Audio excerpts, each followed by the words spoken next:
Environ Life Science Limited, partnering for life.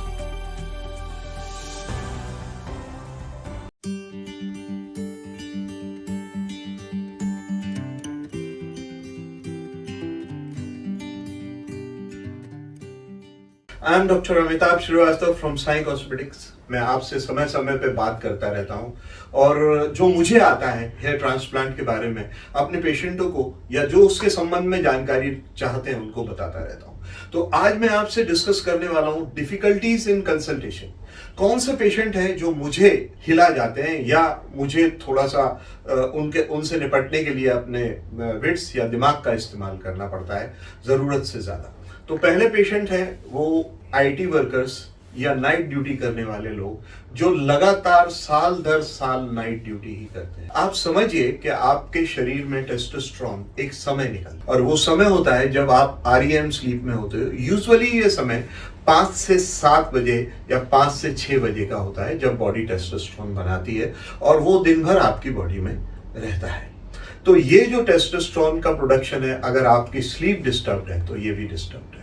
ऐसे patient के लिए मेरे को अलग से कोई रेजिम, कोई प्लान सोचना पड़ता है कि इनको मैं कैसे ट्रीट करूं। इसके बाद मेरे पास ऐसे पेशेंट्स भी आते हैं नंबर 2 जो बोले हम सर घर से बहुत बाहर रहते हैं, हम सर प्रोटीन नहीं खा सकते, हम सर दूध नहीं पी सकते, अंडा नहीं ले सकते, हम तो घर से बाहर रहते हैं। तो ऐसे पेशेंट्स को ये समझाना कि आपको प्रचुर मात्रा में मिनरल्स, प्रोटीन्स लेने पड़ेंगे। इनफैक्ट फैट सॉल्युबल विटामिन्स ए, डी और ई का भी ध्यान रखना पड़ेगा अगर आपको अच्छे बाल चाहिए तो इस पेशेंट को समझाना औरों से इसको ट्रीट करना मेरे लिए अलग होता है, क्योंकि मेरे को उसको ट्रीट करने के साथ उसका डाइट भी इंप्रूव करना होता है। उसको एक प्लान बना के देना होता है कि तुम अपनी दिनचर्या में इस तरह से अपनी डाइट इंप्रूव कर सको। ऐसे भी पेशेंट्स नंबर 3 पे भी वो भी मेरे लिए डिफिकल्ट होते हैं जो 6 साल से फिनेस्ट्राइड खा के आ रहे हैं या 6 साल से मिनॉक्सिडिल यूज करते आ रहे हैं, अब 10% मिनॉक्सिडिल पे चल रहा है। तो उस पेशेंट के लिए भी कुछ अलग रेजिम, कुछ अलग प्लान, कुछ अलग ट्रीटमेंट प्रोसीड करना पड़ता है मेरे को। जो कि इस तरह से आ रहे हैं उनके लिए अलग से कुछ रेजिम सोचनी पड़ती है, दूसरे प्रोडक्ट्स यूज करने पड़ते हैं जो इनसे अलग। तो ये भी एक डिफिकल्ट कैटेगरी में आते हैं ये पेशेंट्स। इसके बाद ऐसे भी केसेस होते हैं जो मेगा केसेस हैं, ग्रेड 5, ग्रेड 6 बॉल्डनेस है और डोनर एरिया छोटा सा है, उसके बाद भी हो सकता है वो शाहरुख खान जैसे बाल चाहते हो। तो ये मेरे लिए कठिन होता है। उसके बाद उनमें से भी कुछ पेशेंट ऐसे होते हैं जो उस छोटे से डोनर एरिया के बावजूद भी कहते हैं कि सर मेरा बियर्ड और चेस्ट टच नहीं होना चाहिए। तो ये वाकई एक डिफिकल्ट सिचुएशन है और इसको टैकल करने के लिए डॉक्टर को अपनी पूरी ताकत लगानी पड़ती है। इसके अलावा एक बहुत बुरी कैटेगरी है 4थे नंबर पे और वो है previously failed transplant, and if there are previously failed transplant due to some technical or technician cleaning, वो पूरा डोनर एरिया सिर्फ 2000 फॉलिकल निकालने के नाम पे आपने पूरा डोनर एरिया स्कार करके रख दिया है, खराब करके रख दिया है। अब उसको वर्टेक्स पे बॉल्डनेस है, मैं कैसे करूंगा? मेरे लिए बड़ा कठिन होता है इस तरह के पेशेंट्स को ये समझाना कि आपके साथ पहले क्या हुआ है और अब मैं क्या कर सकता हूँ। आप मेरी पोजीशन सोच के देखिए। ऐसे भी पेशेंट्स मेरे लिए तकलीफमंद रहते हैं, मेरी विट्स को हिला देते हैं। And those who have gone to other clinics से, टेक्नीशियंस की क्लिनिक है, ग्रे मार्केट है, जो कहते हैं हम 30,000 रुपए में आपको अनलिमिटेड बाल देंगे।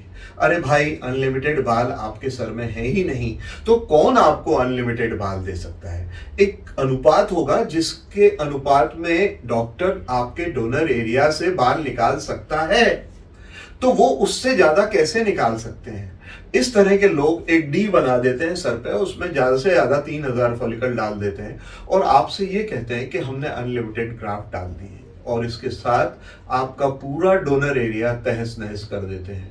इस तरह के पेशेंट्स को ये समझाना कि वो ग्रे क्लिनिक है, मैं रियल क्लिनिक हूँ, बहुत मुश्किल होता है, वाकई डिफिकल्ट होता है। इसके अलावा कुछ पेशेंट्स ऐसे होते हैं जो मे बी उनकी इच्छाएं कुछ ऐसी होती हैं कि मेरे हेयर लाइन यहाँ तक आ जाए।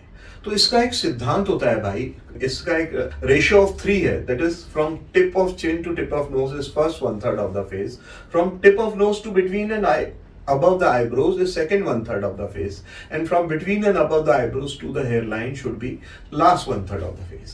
इस last 1/3 में मैं इन तीनों 1/3 को एक बराबर रखना है। इस लास्ट 1/3 को मैं ज्यादा से ज्यादा 19-20 का फर्क दे सकता हूं, बहुत कोई कहे तो 18-20 का फर्क दे सकता हूं, लेकिन अगर कोई 15 और 20 का फर्क मांगे, यहां पे मांगे हेयर लाइन, तो कोई भी डॉक्टर उसको देखेगा तो मेरे बारे में क्या सोचेगा, मैं अपने बारे में क्या सोचूंगा उस लाइन को देख के।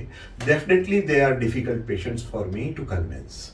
लास्टली जो है, जो 2 यंग पेशेंट्स हैं, एक माँ अपने बेटे को लेके आती है, 18 साल का बच्चा है, उसको थोड़ा बॉल्डनेस है और वो ये कह रहा है कि मैं अपने कॉलेज में तभी ज्वाइन करूंगा जब मेरे बाल ठीक हो जाएंगे। उसको एक इंफीरियरिटी कॉम्प्लेक्स या हीन भावना है अपने बालों के बारे में। इस तरह के पेशेंट्स को जब आप टच करते हैं तो आपको बहुत केयरफुल होना चाहिए और उनके माँ बाप को भी समझाना चाहिए कि ये बॉल्डनेस आगे एक ट्रांसप्लांट के बाद भी बढ़ सकती है। ये हेरिडिटी पे ज़्यादा डिपेंड करेगी। अभी जो एरिया है वो हम करके दे रहे हैं, आगे नया एरिया आ सकता है, आप तैयार रहो। This is very tricky situation for the doctor. थोड़ी सी देर में ही उसको बुराई मिल सकती है। इसके अलावा कुछ पेशेंट्स ऐसे होते हैं, डायबिटीज़ है, हाइपरटेंशन है, 65-70 की उम्र है और उसके बावजूद भी they are keen to have a hair transplant. Really difficult cases, really उनमें से अच्छे केसेस को चूज करना और फिर उनके साथ कुछ करना वाकई डॉक्टर्स की विट को चैलेंज करता है। मैं अपना संबोधन यहीं रोकता हूँ। उम्मीद है ये आपके लिए यूजफुल रहा होगा।